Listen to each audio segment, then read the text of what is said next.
Actuel Media jabrani flavor Mali kono animali ko kan amun sogoli manan wati na anga fol ni tan mi awbela jeli ma fo bismillah ko émission matinale kene kan no bonjour Actuel Media.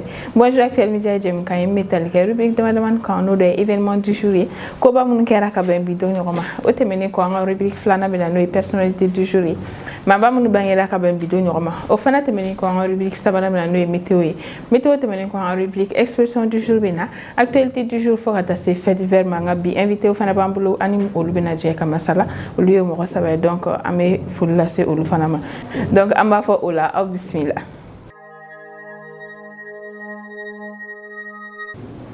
Bien arabaye jouer kalot le mugan samba flan mugan fla fol ni tan mi ankan marabela jeli donc amadam ne na événement du jour et koba mun kera ka ben bidon roma le 20 juillet 1402 bataille à Ankara bataille kera ka ben bidon roma no le 20 juillet 1402 autrement ko le 20 juillet 1785 tremblement de terre en Haïti konna tremblement de terre ba do kera ka ben bidon roma no le 20 juillet 1785 au fana terminé ko kabe no andabe tassé le 20 juillet 1906 réintégration d'Alfred Dreyfus dans l'armée avec le grade de capitaine.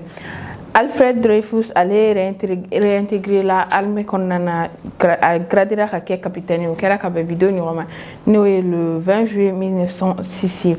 Autrement que le 20 juillet 1944, complot contre Adolf Hitler.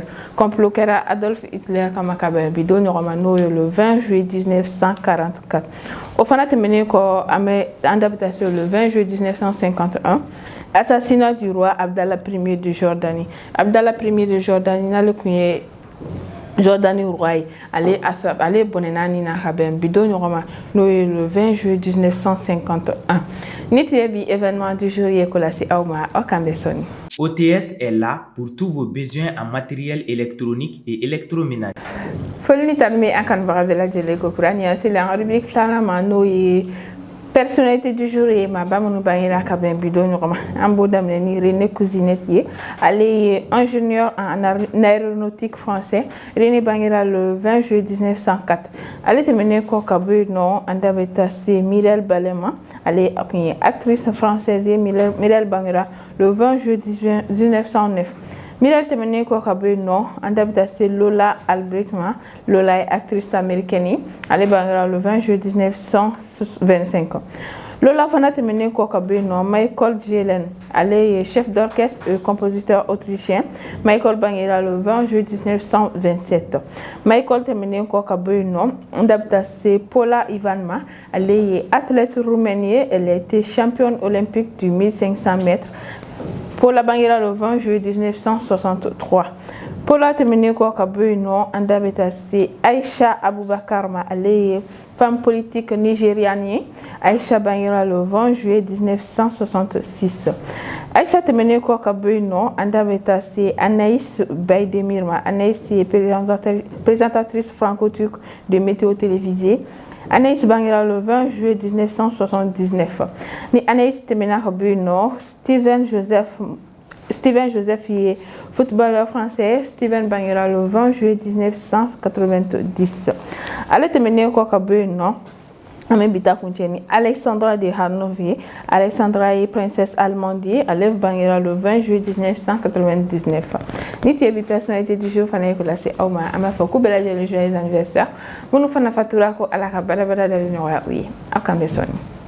ESGE, École supérieure de gestion spécialisée dans la formation des métiers de la comptabilité et de la gestion d'entreprise.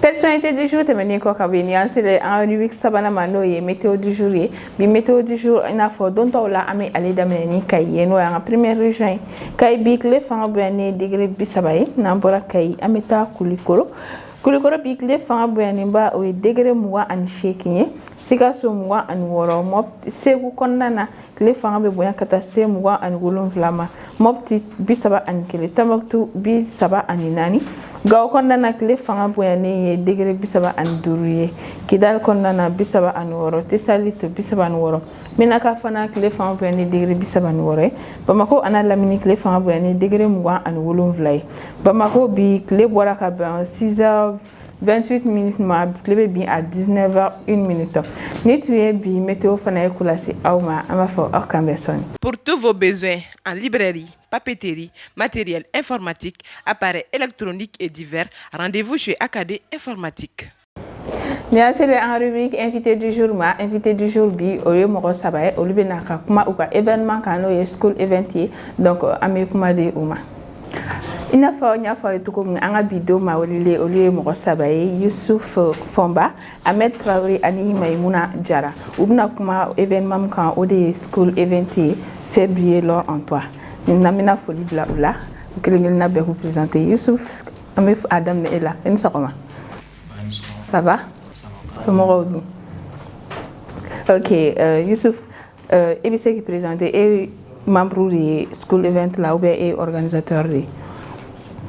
Il faut libre en flel baro la folo. Nyani ikidado akumala. Ça va ici. On a un school event en Osdela.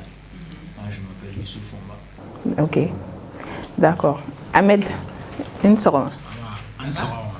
Ok, il est foli bla en flel baro la nyani. Flel baro be foli no. Donc nyai bia na événement est présenté donc bon né moye mumé chargé de communication. Ah donc et événement chargé de communication. D'accord, mais Maimouna Diarra, ça va? Oui, ça va. Comment tu vas? D'accord, il est qui a foli bla en flel baro là. Salut, bon moi c'est Diarra Maimouna. Bon, aujourd'hui nous sommes là pour faire par un autre. D'accord. Ok. Donc, en bas d'amener. Mais Youssouf est membre de l'événement ou bien est du Méala? Ah, d'accord. Ok. Avec ce que donne une school event, il y a un événement souhait. En plus, il y a à faire un cours février lors en toi. Oui, du Méala. En quel méga interschool loro seben koro also nyongon chan kele méga candidat kele ta also bela ko ima also bela angele méga swagger kele ta also bela jelena angele méga misi fene kele ta also bela jelen kele na Seben koro école BA. Seben koro école BT mais 6 candidats. Ah d'accord. Ma kele mo candidat de choisir also nyongon chan. Ok. Ahmed, ni événement ni a chien follow de organiser. Bon ni événement chien follow organiser tato. D'accord. Mais est-ce que mon robot vous le demain à Barala? Mo chama wambulu an démarrer. Ay partenaire ou démarché. Ah ouais, chama un sponsor d'oré massa profilé tout à couture. D'accord. Ok, Maimouna. Et événement idée nana aula to godi.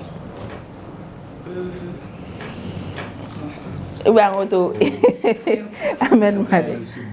Ok, Youssouf. Événement idée nana to godi. Ok. Événement idée nana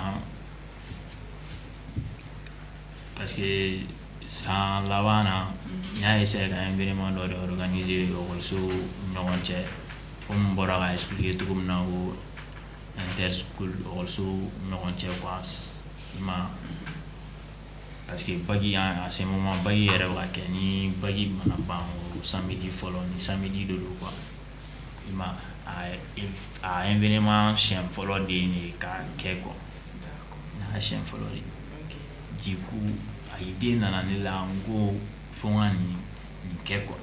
Ok, mais est-ce que avec mes événements wala de ke kakora? Non, même pas même un événement wala que même mes fins ok mais moi de la fête organisée. Donc il y a chien follow la fête organisée. Ah, j'espère que abna réussite. D'accord. Samedi do moni mon programme les maubulu. Samedi do en quel méga on y a photo comme na misi ni swagaru ani prestation d'artiste fenebala ani dance bala ani baby food Ani prestation d'artiste quoi artiste fenebe pressé barbecue et concours de soirée mise convoi des groupes show public quoi. Donc où les blalen do école de ndoroni ou bien mo wala fana be sekata. non bien invité Entrée bala. rentrée bala. D'accord, entrée Julie. Rentrée Kemenan, couple 3000. Ah, d'accord. Mais Maimouna, avec Aérodjumé. Il y a Sibino et des villages là. Eden village la a mɔgɔ minnu tɛ Eden village yɔrɔ dɔn Bon, comme a fait des flènes, bébé, il y a un rodon. Il va se gagner. Il y a d'accord an ye faamuyali sɔrɔ o la donc an b'a espérer k'a fɔ ko événement in bɛna kɛ réussite ye donc mais programme na kuma wɛrɛ jumɛn bɛ aw bolo k'a lase an ma événement in kɔnɔna na mais événement kɔnɔna la tantɔ an mago bɛ bɛɛ ka suncɛn de la comme nin y'a siɲɛ fɔlɔ ye i ma a laban fɛnɛ tɛ nin ye ni nata ye réussite sɔrɔ san wɛrɛ t'a b'a la i ma an bɛ se k'o kɛ ekɔliso bɛɛ commune 4 bɛɛ quoi. Ah d'accord sinon Sebenikɔrɔ dɔrɔn o ye ka aw ka secteur ni dɔrɔn ta dɛ an b'a fɔ n ka ye ségrégation k'o ko la dɛ non parce que première édition don n'an kun y'a essayer k'a kɛ ekɔliso bɛɛ ye première fois la i ma n'i bɛ fɛn kɛ i b'a daminɛ i ka yɔrɔ pere de la fɔlɔ i ma an mago bɛ Sebenikɔrɔ ko de i ma an mago bɛ Sebenikɔrɔ ka ani wele bilalen bɛ bɛɛ lajɛlen bɛɛ invité len don. ok mais heure jumɛn a bɛ daminɛ 15 heures wagati mais aw ye février l'or en toi aw ma kuma o yɔrɔnin kan ne aw y'o fara kan i ma février l'or en toi o signification yɛrɛ mun ye bɛɛ b'o dɔn i ma ka sanu bɔ i yɛrɛ la capacité min b'i yɛrɛ la ekɔliso minnu bɛ yen nɔ u y'u ka misi choisir wa u ka swagɛr fɛnɛ choisir bɛɛ ka taa voter u ka candidat ye. Ah d'accord donc misi ni swagɛr fɛn fɛn bɛ yen wa bɛɛ ka t'i ka compétence voilà la fait bien leur en temps a kɔrɔ bɛɛ ka taa monnaie bɔ a ka ekɔliso la. et mettre en valeur quoi. ok faamuyali sɔrɔla o la donc kumakan laban jumɛn bɛ aw bolo ka lase an ma an ka kuma laban kɔni an y'an wele émission na diyara an ye trop donc aw bɛ wele bila bɛɛ lajɛlen ma ka bɔ ka taa i ko kɔnɔkulu ka taa événement in ja aw bolo n'Ala sɔnna a bɛ kɛ ten donc foli belebeleba bɔ aw ni ce aw ka nali la diyara n ye an b'a fɔ o la aw k'an bɛn siɲɛ wɛrɛ. OTS est là pour tous vos besoins en matériel électronique et électroménager. Foli ni tanu bɛ an kanubaga bɛɛ lajɛlen ko kura ni y'an selen an rubrique expression du jour ma bi expression du jour bɛ lase Abdoulaye Mayiga de fɛ a ye kɛnɛ sɔrɔ ka ban an bɛ foli lase a ma. Mayiga i ni sɔgɔma. Awa Sira i ni sɔgɔma. Ça va? Ça va alhamdulillah. Kɔri baasi tɛ yen? Alhamdulillah ça va. Awa. Ok folikan jumɛn b'i bolo k'o lase an filɛbagaw ma bi ani bi expression du jour bɛ tali kɛ mun kan. Bon bi Sira n b'i fɔlɔ fo ani i ka jama bɛɛ fɛn fɛn bɛ ka bonjour so nin waati in na n bɛ bɛɛ lajɛlen fo. Merci beaucoup. Donc i bɛ se k'i da don expression du jour la k'o lase an ma. Bon bi Sira expression naani de b'an bolo a fɔlɔ ye min ye ko ça ne mange pas du pain. Ça ne mange pas du pain. Ayiwa ale ye jumɛn ye. Ça ne mange pas du pain. Ça ne mange pas du pain. Ah o bɛ hakili jigin jumɛn na. Ah fo ni e y'o ɲɛfɔ an ye sa dɛ. O tɛ dɔwɛrɛ ye Sira ko c'est quand une situation ou une prise de décision ne demande aucun effort. D'accord. Mɔgɔ k'a fɔ ko n bɛ nin kɛ nka ale sigilen b'a a bɛ yɔrɔ min na dɔrɔn a sigilen don. O kɔni o tɛ ɲɛnabɔ min. Est-ce que o b'a fɔ k'i sigi a tɛ kɛ. don o don mɔgɔ b'a fɔ n bɛ nin kɛ mais toujours ale b'a place la dɔrɔn. Mais est-ce que cogo min na y'ale ka ko in na wa. A bɛ komi an bɛ modèle ta ka bila an ka téléphone kɔnɔ n bɛna nin kala. An yɛrɛ diɲɛ modèle bɛɛ kala an da la ka sɔrɔ a ma kala. Ka sɔrɔ a ma kala donc u kɔni bilalen bɛ téléphone kɔnɔ ye. Donc sisan o bɛ n'a fɔ nafa t'o la wa donc walasa i ye min fɔ ka kɛ donc i bɛ wuli de k'i cɛsiri. I bɛ wuli de dɛ. Voilà. I bɛ wuli ka fini ta ka wari ɲini ka taa atelier la. Sinon k'i sigi dɔrɔn n bɛna nin kɛ ou bien n bɛ nin fɛ e sigilen de y'i nɔ la ten tɔ hali n'o bɛ ɲɛnabɔ Sira o bɛ sɔn ka mɛn i da la dɛ. Ko Ala bɛ mɔgɔ de dɛmɛ mɔgɔ dɛmɛta de dɛmɛ. Mais e sigilen don ko Ala k'e dɛmɛ. Tiɲɛ na o ka gɛlɛn. A ma nɔgɔ dɔɔni dɛ. O ka gɛlɛn. Expression filanan ye min ye Sira ko compter pour des prunes. Compter pour des prunes. Compter pour des prunes. Ok, ale fana ye jumɛn ye. Ale tɛ dɔwɛrɛ ye Sira ko compter pour rien. Compter pour rien. Ça qualifie une chose sans intérêt. Ah d'accord. Mɔgɔ min a y'o ye a bɛ fɛn na mais fɛn nafa t'a kan quoi. Nafa t'a kan. Ni nafa tɛ ko o la i t'o dabila.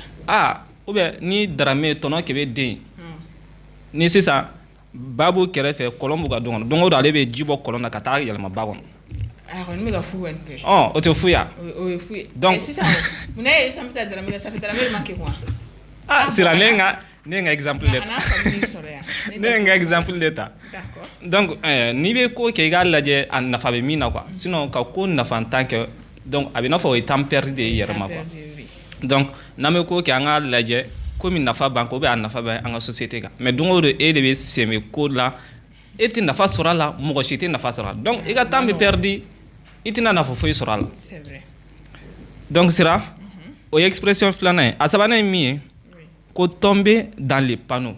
Tomber dans les panneaux. Aïwa. Ah, panneau kɔni est-ce que une personne peut tomber dans les panneaux?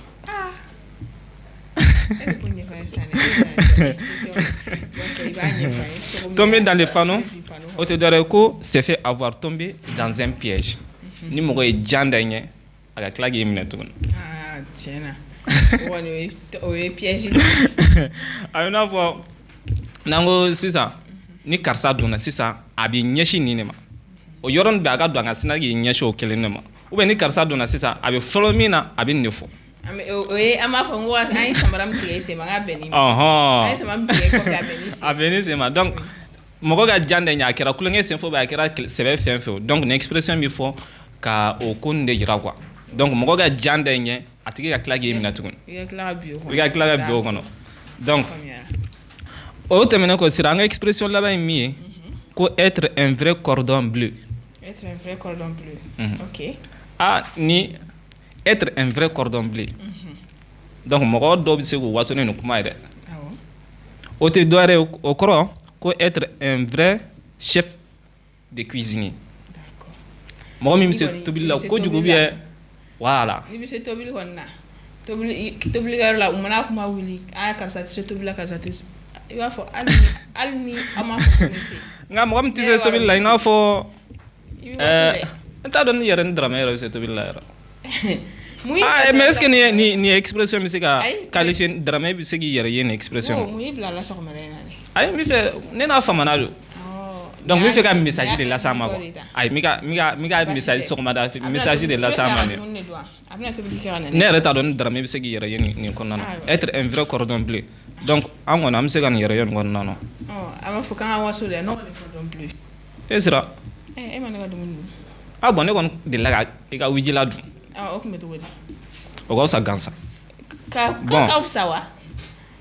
Ayi abada wujula de e kɔnɔ fara wujula la. E mun fɔ a don a yɔrɔnin na. Bon est-ce que ne hakili b'o la a kɔni ka fisa gansan tiɲɛ yɛrɛ la an kɔni y'a dun kɔnɔbara ye fitiriwale ye dɛ. An kɔni y'a dun kɔngɔ tun b'an n'aw dun fana mais a kɔni aw sara gansan sira. A ma wusaya gansan fiyewu. Donc sira an ka expression bɛ dan sigi nin naani de la bi. Ok o diyara an ye donc merci beaucoup an ye faamuyali sɔrɔ ka expression an b'a fɔ o la i kan bɛ siɲɛ wɛrɛ n'Ala ka jɛ ye. Sistra Technologies est une société de prestation de services et de commerce, évoluant dans le domaine des nouvelles technologies de l'information et de la communication, la fourniture de matériels biomédicaux, la bioinformatique. Maïka Tebene Kora, expression du jour là c'est Amabi, actualité du jour là c'est Fatmata Dramé fait, afin qu'elle soit rabamé pour la sama. Fatmata Dramé ça va. C'est ça va. Ça va. Comment gidi. Alhamdulillah. Mashallah. Ibu tunna kunu. Kuno ayiye ngabi ngfe ngibina tunu tuguni ngabina na le tunna kama ngene kunyi dimi bala mi to Allah ka lafiya da ma Allah ka to yere ko yere te fonyi dimi ma ya to ne o fomuna ayiwa yupe ko me prefene da fo de bashi Aïssa Allah ka be kishin dimi ami yere Allah ko do men donc amé kuma dima fo ka je membe bolo ko la c'est enflel ba ko ma bi ani bi actualité bi taliga mo mo ok sira jara ko sebe sani ngam fle ba ko fo mi yere fo dande folimna ni courage ni chesiri o te mene ko fa ma fle ba ko bela jele fo mali kono ani mali kokan na yere ngam na lu mu an choisi parmi tant d'autres lu te se nga émission aimé ka partager ka commenter la keru ke belebele bay donc on y a émission yi bi soronte se nga fol la parce que amana dale mala ko mo mbulu mo mansu donc fo linta nu ye nyam fo sigoro la merci beaucoup donc foli bi de ba bi yere et c'est qui dans l'actualité du jour là c'est ça. Ok o jara ko sebe ni ga je sira na do actualité la wala si en flé baro bela jelema femi anga chama che fanga nyama na le asimi guitay ale wole bla e togo ma pour servir de médiation kadaka malini et Côte d'Ivoire ka ko gelele no kosbe bini wakati na avec la jina et le cabinet le 10 juillet dernier aéroport la ira la ka fo ko femi et Côte d'Ivoire finti la ka mo binal ni kononto ko kum jigina malila o kum konona sa femi chama cha fanga nyema o lui kon yake lui ata ko ke mercenaire mu lui ere bolo unana ka du déstabiliser Abidjan et président boraka kuma ira ka fo ko finti la ka munana ko kum arménité ko mana au cadre là en femi anga et chama cha fanga mo gouvernement mo kon ya ira ka fo ko et kuna folfo e soro ku binale uga jamana kono donc okum kono na sa avec les shaking bobby umnene no ku datu ku folo donc okum kono na sa femi et lundi do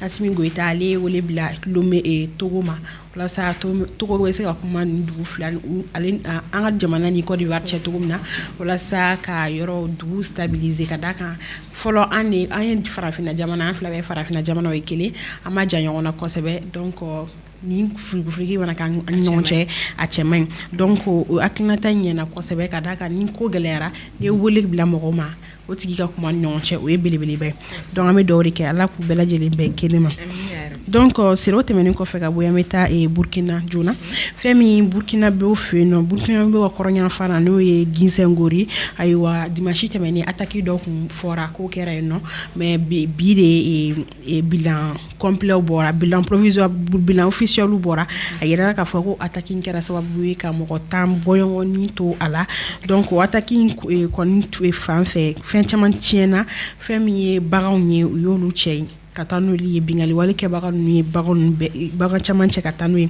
donc source local yere ayira ka foko femi e chou shegin ko luk nyo yi folo donc ko fe gouvernement mo ko calcul ke ka kera e time donc akilina jigina bingali wala diglu no jamana chamana bi kadamine en fe Mali la kata Niger fo ka sa Burkina ma kabini samba flani tanduru ngo nunu ko ni kele no ka anga du jamana o seku ye ko sebe donc ame dawde ke sa ala ka ambe kelima ala ka ni ko nunu be cheka buy ayirla ka fo kami demi samba flani tanduru kana bila ko mo million kele boyongo ko reboru ka jamana ko no ka tu réfugié donc aïssa me do de kala la kana sabati ala kan kisi sira ki ma kala kan kisi tuguni donc sira kunye kuna funi flanen donc kuna funi sabana fene betali ke nambora e Burkina Meta RDC teliala femi ayira la ka fofune ko ni kli sabala bayna ko mo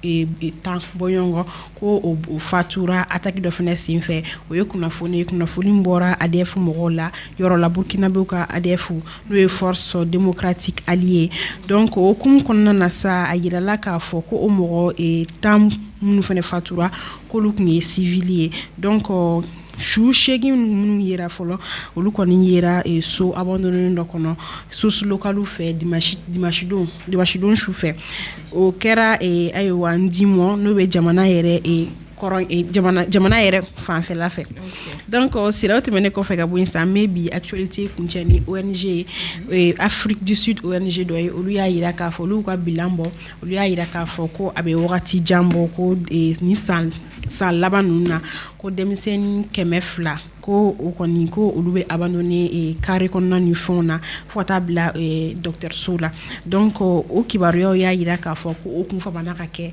mais ko sano ka be ay ye ka fo Afrique du Sud nya fon fe ko muso chama kileno ku i débarrasser ka bu de na ni mi ma defli carré kono o ta defli hôpital o wa ke e sutura kono donc ame dawde ke sala ka akilna nyumandi u bela jelema melege nunu la kankisi donc sira otemene ko fe ga buinsa ame bi actualité kuncheni e farkolo yana jey femi aywa e dolanchi musoka dolanchi mun kera e Afrique du Sud ni Malawi l'union affronté ayela ka foko finali na ko Zambie koni ko e joro soro ale bi kelendo ale joro soro ni bi kele donc sirani ki bari ko ni bolu bi gala si en frère boko bela jelema alama bashi ke enine na frère boko bela jella mi nyon soro jumado nyala sonama ok o jara ko sebe foli be mi fatmata drami anye familiali soro ikabi actualité du jour fanala donc ama fo ola ikambe jumado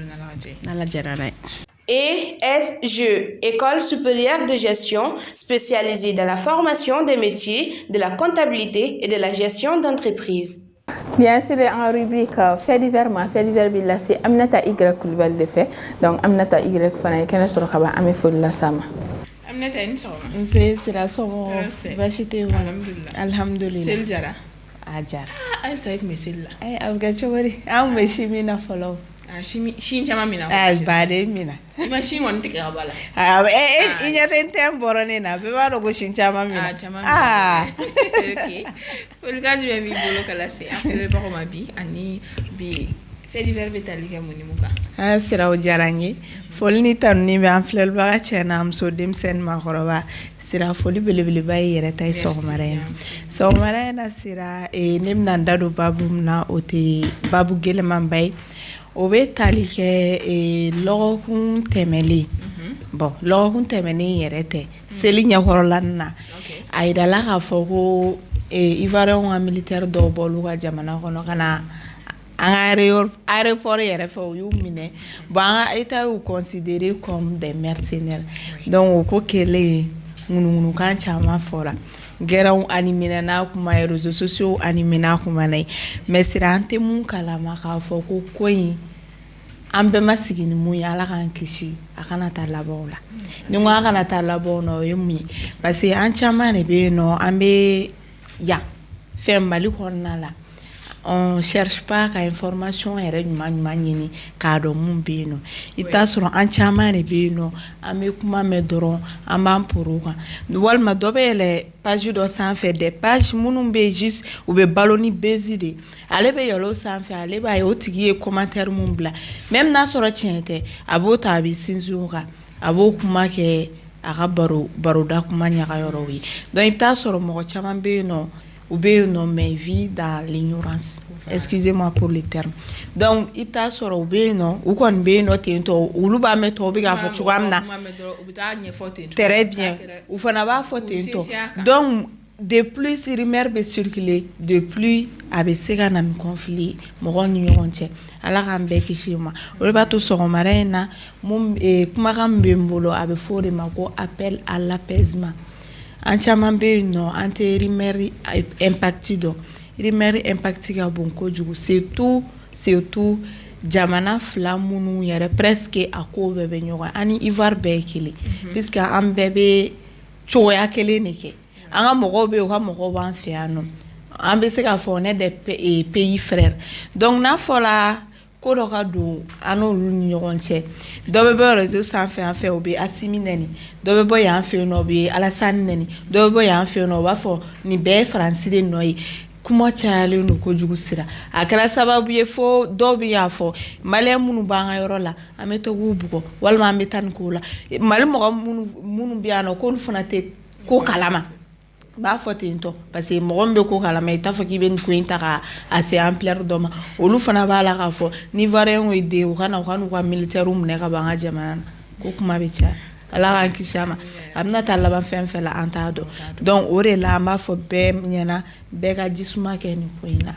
be gi dusumada anga to autorité obulu nulu ya décider chukumna anga to anga nyamo ko amase ekika conclusion tirer hier ni bébé segika si tout le monde pouvait se donner justice soi-même alors c'est justice verra créer mais ne justice créer là c'est pour que ka ordre de do anga sigi dawla ka ordre do anga janyo wala donc ore kama ama fo bela jele actuel media to la beki dusumada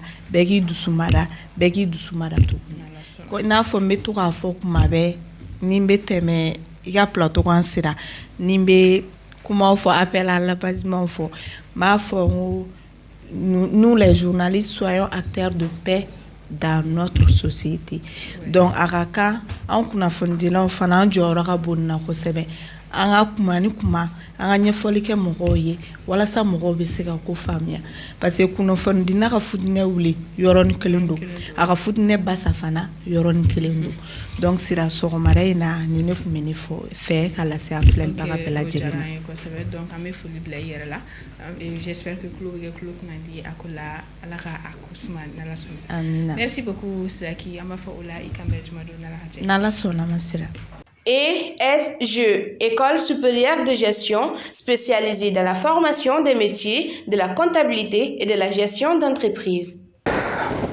Nitue bonjour Actuel Média ko la si awma fulni tan mi ankan wara bela jeli ama fo onitie awani madalla ala katli di ambela jeli ma ngante saka wi na ma fuli blanga partenaire la no OTSC Technologie Ista Académie informatique Sistra Technologie and USG foli bel babuye untie ugwademela ofanantie awani madalla ama fo ola akana nina akana sege abo aboni en page la Facebook Actuel Média, YouTube Actuel Média na site internet www.actuelmedia.net ama fo ola okambe juma do nana haje wassalam.